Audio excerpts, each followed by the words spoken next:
수요 오후 예배 오신 동산의 성도님들을 모두 주님의 이름으로 사랑하고 축복합니다. 여름이 다가오면서 본격적인 장마가 시작되었습니다.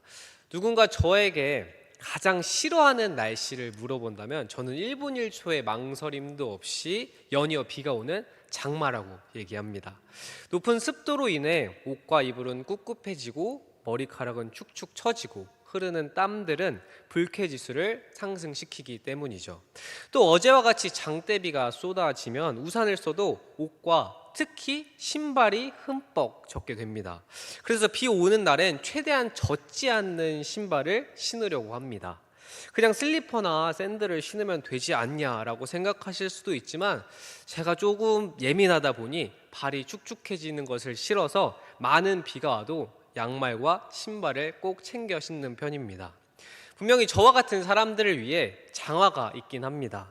하지만 현실적으로 장화를 신고 직장을 가거나 오늘처럼 교회에 오는데 양복과 함께 신는 건 무리가 있다고 할 수 있습니다. 그래서 이런 고민을 해결해 줄 바로 방수 구두, 방수 신발이 등장하게 됩니다. 비가 와도 양말이 젖지 않아 아주 쾌적하게 지낼 수 있도록 말이죠. 방수는 새어들거나 넘쳐 흐르는 물을 막는다는 의미입니다. 만약 뭔가 미세한 틈이 있어 물이 스며들게 되면 방수라고 할 수 없습니다. 틈으로 인해 물을 완벽하게 막아주지 못하기 때문이죠. 믿음 생활도 이와 마찬가지입니다. 죄가 들어올 틈을 방치한다면 죄는 그 틈을 뚫고 어떻게든 우리 안에 들어오려고 합니다. 우리를 넘어뜨리려고 말이죠.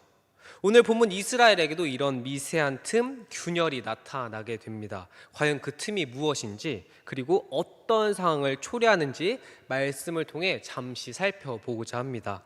여호수아와 이스라엘 백성들은 가나안 땅에 진입해서 격렬한 전쟁을 펼쳤습니다. 마침내 이스라엘의 12지파가 전쟁을 통해 가나안의 모든 지역들을 점령했고 그 땅은 제비뽑기를 통해 분배했습니다.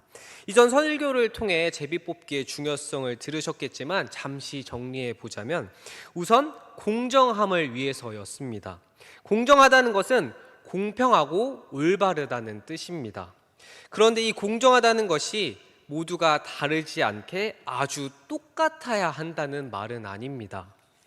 쉽게 설명해서 이스라엘이 점령한 가나안 땅이 12,000평이라고 했을 때 모두 불만이 생기지 않도록 각 지파별로 1,000평씩 나눠 주어야겠다라고 하면 오히려 이건 불공정한 것입니다.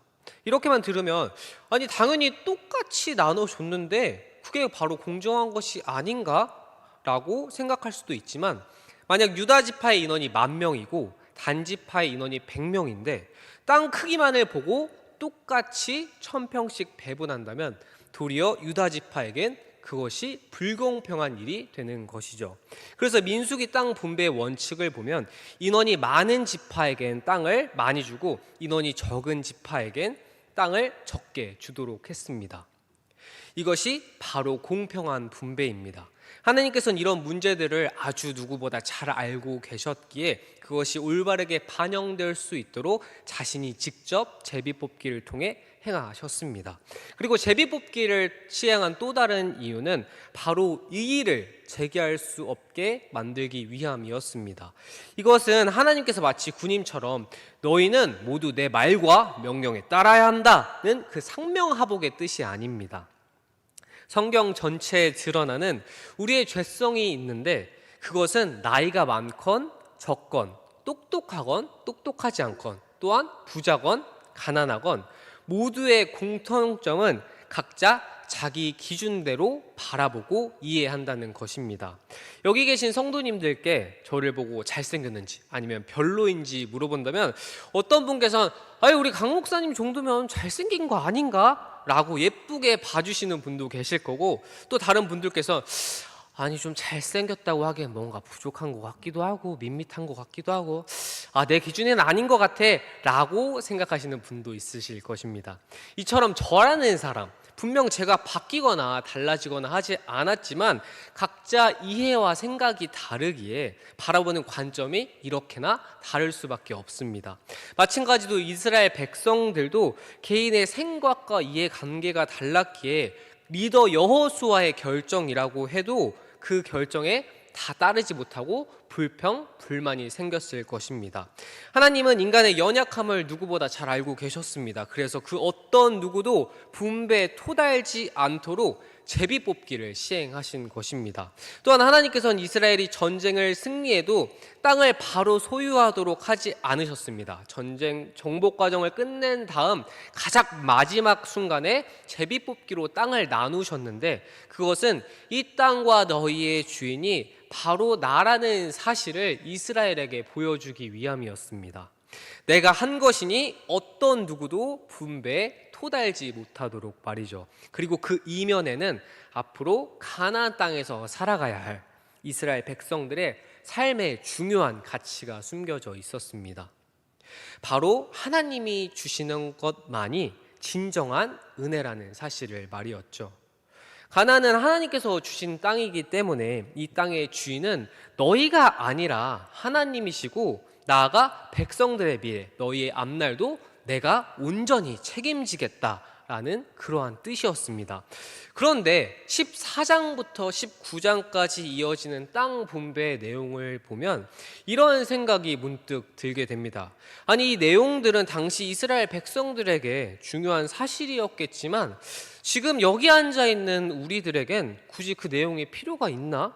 뭐 하려고 이러한 많은 어려운 지명들을 다 기록해 두었지? 그냥 간단하게 유다지파는 어느 정도, 단지파는 어느 정도 이렇게 간략하게 적어놓으면 될 것 같았는데 라고 말이죠. 또한 앞서 언급했듯 제비뽑기의 과정은 하나님이 이 땅과 앞으로 모든 것을 책임지실 우리의 주인이라는 사실을 알려주기 위함이라고 제가 말씀드렸습니다. 그리고 분명 그 사실은 오늘날 우리에게도 아주 은혜가 되는 메시지입니다. 하지만 이토록 많은 지명과 내용은 우리에게 별 의미가 없는 것처럼 보입니다. 근데 그것 말고도 난해하게 만드는 것이 한 가지 더 있습니다. 그것은 지파별로 땅 분배의 기록량이 다르다는 것입니다. 14장부터 19장까지는 총 6장 정도인데 그 6장 안에 12지파의 분배 내용이 기록되어 있습니다. 그중 80% 이상이 바로 두 지파에게 집중되어 있습니다. 바로 유다, 요셉 지파의 말이죠. 유다, 요셉 지파의 기록은 6장 중에 4장이나 할애하고 있고 나머지 10지파는 당 2장만 기록해 놓고 있습니다. 당연히 유다, 요셉 지파 인원수가 많았기에 그에 맞는 땅을 가져가서 그랬을 수도 있습니다. 하지만 땅 분배 이야기와 그리고 유다, 요셉 지파의 분량에 집중된 것은 분명 우리에게 의미가 있고 하나님의 메시지가 그 안에 숨겨져 있습니다. 왜냐하면 성경은 이렇게 말하고 있기 때문이죠. 디모데후서 3장 16절의 말씀입니다. 모든 성경은 하나님의 감동으로 된 것으로 교훈과 책망과 바르게 함과 의로 교육하기에 유익하니. 아멘. 우린 좀 더 넓은 시각으로 하나님의 메시지를 바라볼 필요가 있습니다.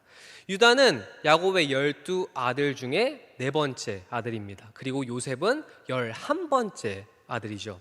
그들은 순서상 대표가 될 수 없습니다. 그런데 성경은 유다와 요셉 지파를 중심으로 땅 분배를 이어나가고 있습니다. 요셉 이야기를 아주 잠깐 살펴보자면 요셉은 여러 가지 역경과 고난 중에도 하나님의 인도하심으로 이집트의 총리가 됐습니다. 그때 하나님이 주신 지혜로 7년의 풍년과 7년의 가뭄을 미리 알게 되었습니다. 풍년이 끝나자 가뭄이 시작됐고 더 이상 먹을 것이 없던 야곱의 아들들은 곡식을 사기 위해 이집트로 떠났습니다. 하지만 요셉의 시험으로 베냐민이 잡히게 되었고 그 사실을 들은 야곱은 깊은 슬픔에 빠졌습니다. 왜냐하면 요셉을 잃은 슬픔이 다시 한번 떠올랐기 때문이죠.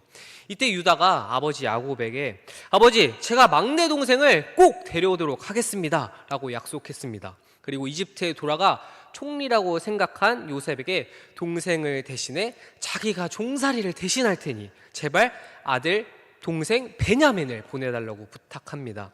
유다는 자신을 대신해서라도 어떻게든 동생을 지키려고 했죠. 이 모습에 눈물을 참을 수 없던 요셉은 드디어 자기 모습을 형제들에게 밝혔습니다. 그리고 이 모든 것은 하나님께서 우리의 생명을 구하기 위해 자신을 형들보다 먼저 이집트에 보냈다고 말합니다.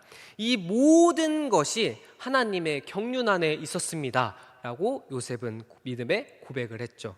잠시 정리해보자면 하나님께서 분배 과정 속에 유다와 요셉 지파를 앞세운 이유는 유다의 모습처럼 하나님은 우리를 위해 자기 아들을 내어줄 만큼 우리를 사랑한다는 그 사실과 또한 요셉과 같이 고난과 어려움 속에서도 분명 하나님이 하실 것이니 나를 믿기만 된다는 그 신앙의 원리를 보여주는 것입니다. 그래서 유다와 요셉 지파를 앞세운 것이었죠.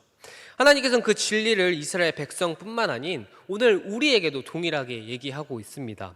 이스라엘은 하나님께서 이미 주신 땅인데도 불구하고 이스라엘이 싸워야 하는 삶의 현장이긴 했습니다. 분명 하나님은 지금 이 순간에도 우리와 함께 하시지만 이스라엘과 같은 삶의 어려움들을 맞이하게 됩니다. 그러나 지금까지 여호수아서를 살펴본 것처럼 이스라엘의 싸움의 승패는 외부의 적이 얼마나 강한가에 있는 것이 아니라 이스라엘이 그들이 얼마나 하나님께 순종하냐 아니면 불순종하냐에 달려 있었습니다. 주님께서는 우리의 삶이 능력과 재력과 지위, 형편, 능력에 달린 것이 아니라 온전히 하나님 손에 있음을 일깨워 주는 것이었죠. 유다 지파를 통해 하나님의 사랑을 이렇게 강조하다가 갑자기 마지막에 이르러서 의미심장한 말씀을 하십니다. 다시 한번 본문 말씀 63절을 제가 읽도록 하겠습니다. 예루살렘 주민 여부스 족속을 유다 자손이 쫓아내지 못하였으므로 여부스 족속이 오늘까지 유다 자손과 함께 예루살렘에 거주하니라. 유다 지파가 어떤 지역을 얻게 될지 세세히 설명하다 마지막 63절에서 갑자기 유다의 실패를 이야기합니다. 유다 자손들이 여부스 사람들이 사는 예루살렘을 정복하지 못해 오늘날까지 그들이 그곳에 살고 있었다고 얘기합니다. 이스라엘의 12지파가 가나안 족속을 몰아내지 못했다는 기록은 유다가 처음입니다. 그리고 가장 유력하며 땅 분배에 제일 처음 등장하는 지파가 또 하나님의 사랑을 보여주는 이 지파가 정복에 실패했다고 오늘 본문은 말하고 있습니다. 그리고 유다에 이어서 에브라임 자손도 게셀에 거주하는 가나안 족속을 쫓아내지 못했다고 했고 므낫세 자손도 역시 그들이 차지하게 될 성읍 주민들을 쫓아내지 못했다고 성경은 이야기하고 있습니다. 분명 모세는 이스라엘 백성이 가나안 땅에 들어가기 전에 다음과 같은 경고를 분명히 했습니다. 민수기 33장 55절의 말씀입니다. 너희가 만일 그 땅의 원주민을 너희 앞에서 몰아내지 아니하면 너희가 남겨둔 자들이 너희의 눈에 가시와 너희의 옆구리에 찌르는 것이 되어 너희가 거주하는 땅에서 너희를 괴롭게 할 것이오. 가나안을 정복할 때 모세는 아주 명확하게 가나안 원주민을 몰아내라고 명령했습니다. 그렇지 않으면 옆구리를 찌르며 눈에 가시처럼 너희를 괴롭게 할 것이다 라고 설명했죠. 모세의 이 말은 하나님의 명령에 온전히 순종하지 아니하면 미세한 틈으로 너희가 넘어진다는 뜻입니다. 제가 설교 처음에 장마를 얘기하며 방수 신발을 말했었습니다. 방수는 물이 들어오지 못하도록 온전하게 100%를 막는 것이 바로 방수라고 했습니다. 만약 그런데 어떤 배가, 여러분 이 배는 100%는 아니긴 하지만 그럼에도 99.9%가 방수입니다. 그러니 여러분들께서는 이 배를 안심하고 타셔도 됩니다 라고 말한다면 과연 성도님들께서는 이 배에 타실 수 있을까요? 네, 당연히 아니겠죠. 왜냐하면 99%라고 하지만 결국엔 그 0.1%의 틈으로 물이 들어와 배를 가라앉게 만들 것이기 때문이죠. 모세가 이스라엘 백성에게 했던 명령도 하나님을 너희가 온전히 신뢰하지 못한다면 틈이 생길 것이고 끝내 너희는 그 틈으로 넘어지게 될 것이다 라는 것을 선포한 것입니다. 호랑이와 같은 맹수는 사냥을 할 때 순식간에 목덜미를 물어서 숨통을 끊어 놓습니다. 약점을 노리면 상대를 단숨에 무너뜨릴 수 있기 때문이죠. 모세가 언급한 눈의 가시와 옆구리를 찌른다는 표현은 죄가 우리를 공격할 때 약점을 노려 단숨에 무너뜨린다는 뜻입니다. 그래서 바울도 에베소서 4장 27절에서 이렇게 말합니다. 마귀에게 틈을 주지 말라. 빈틈을 보일 때 죄는 지체하지 않고 그 틈을 벌려 우리를 위협하고 삼키려고 합니다. 그렇게 우린 틈이 생기지 않도록 영적 무장을 해야 합니다. 그런데 여기서 발생하는 한 가지 문제가 있습니다. 우리가 그것을 아무리 노력해도 그 빈틈이 메워지지 않는다는 것이죠. 이스라엘은 출애굽 과정 중 하나님의 거룩한 자녀가 될 수 있는 10계명을 받게 됩니다. 하나님께서는 친히 명령하신 10가지 약속을 통해 이스라엘 백성들이 빈틈없이 거룩함으로 무장될 수 있는 방법을 알려주었습니다. 이스라엘 백성들은 그저 그 10가지 방법만 따르면 됐습니다. 그러나 역설적이게도 모세가 시내산에 올라 이스라엘이 하나님을 사랑할 수 있는 약속과 이웃을 사랑할 수 있는 그 약속, 거룩한 약속을 듣고 있었을 때 백성들은 그 아래서 황금 송아지를 만들고 있었습니다. 이스라엘 모습을 통해 드러난 명백한 사실은 결국 인간은 노력을 해도 온전한 주님의 자녀가 될 수 없다는 뜻입니다. 그렇다고 이 율법이 아무 의미가 없다는 뜻은 아닙니다. 바울의 가르침처럼 율법은 거룩하고 의로우며 선한 하나님의 법입니다. 하나님께서 우리에게 율법을 준 이유는 바로 생명을 이르게 하기 위함이라고 설명했습니다. 그러나 율법 자체만으로는 의와 구원에 이르지 못합니다. 바울은 로마서에서 유대인의 위선과 그에 대한 하나님의 심판을 언급했습니다. 유대인들은 율법을 통해 의를 추구하면서도 실제로는 너희가 율법을 범하고 있기에 그들에게 구원의 수단이 될 수가 없음을 아주 명백하게 얘기했죠. 그들은 거룩한 행위와 열심으로 율법을 지켰지만 되려 하나님과 멀어지게 만드는, 내가 이것을 지키면만 집중하다 보니 하나님과 도리어 떨어지게 만드는 그런 결과를 초래한 것이었죠. 이처럼 우리의 온전함과 구원은 율법의 10계명에 달린 것이 아닙니다. 이스라엘 모습처럼 말이죠. 하나님께서는 처음부터 끝까지 마련하신 의와 구원에 이룰 수 있는 길은 율법이 아닌 그리스도께만 있습니다. 그래서 바울은 그리스도가 율법의 마침이라고 설명하며 이것이 예수님의 오심으로 율법의 기능이 상실되고 폐지된다는 뜻이 아니라 오히려 예수님이 율법의 목표이며 성취요 최고 절정이라고 설명합니다. 그렇게 우리는 오직 예수 그리스도 한 분만으로 구원에 이르며 의로워질 수 있습니다.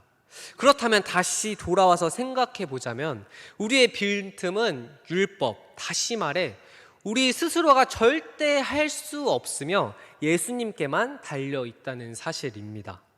여기서 기억해야 할 것은 틈을 메우기 위해 유대인과 같이 율법을 지키며 내가 예수님께만 매달려서 영적으로 무장해야겠다라는 그러한 노력에 얽매이지 않는다는 것입니다.